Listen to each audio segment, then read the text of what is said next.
Many years ago, an elderly preacher, I don't even think he's alive anymore, he was on the front lines of Vietnam back in the 60s.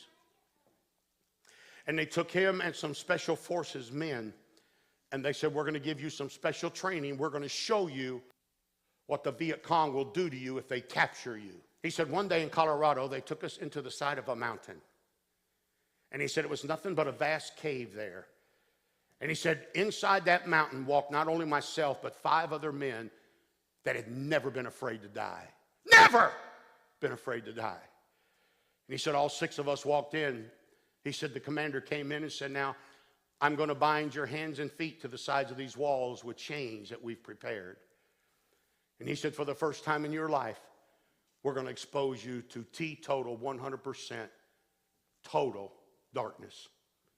No ray of light, no ray of air, no moving of the air, just total, quiet, silent darkness. 1,000 times darker than a midnight you could ever experience on earth.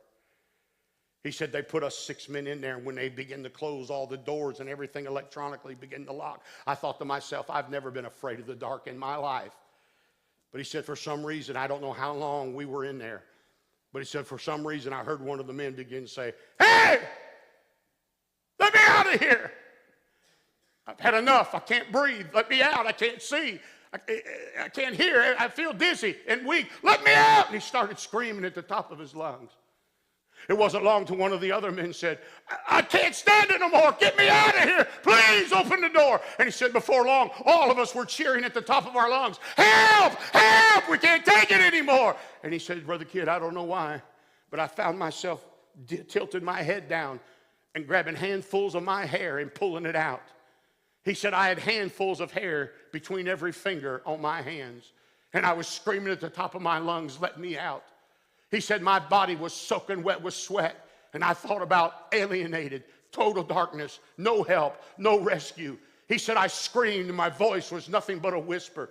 I did everything I could to try to break away from the chains, listening to the chants of the other men. And he said it wasn't long, and I don't know why. I started biting my tongue.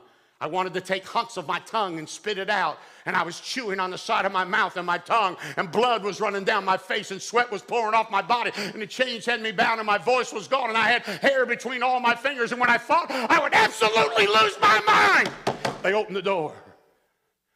He said, my commander looked at me and said, congratulations. You've endured 2 minutes and 45 seconds. If 2 minutes and 45 seconds in outer darkness will make men do that, can you imagine what it's going to be in the tribulation period when God turns the light out on the sun and this whole galaxy flees off into chaos like it's never known before? You're going to scream and cry, young lady, and say, oh God, why didn't I get saved when I heard that preacher? He told me this day was coming. I'm going to say to every one of you, visitors, members on television, radio, I don't care where you're at, you listen to me. You better get saved when you know you can, not when you think you will.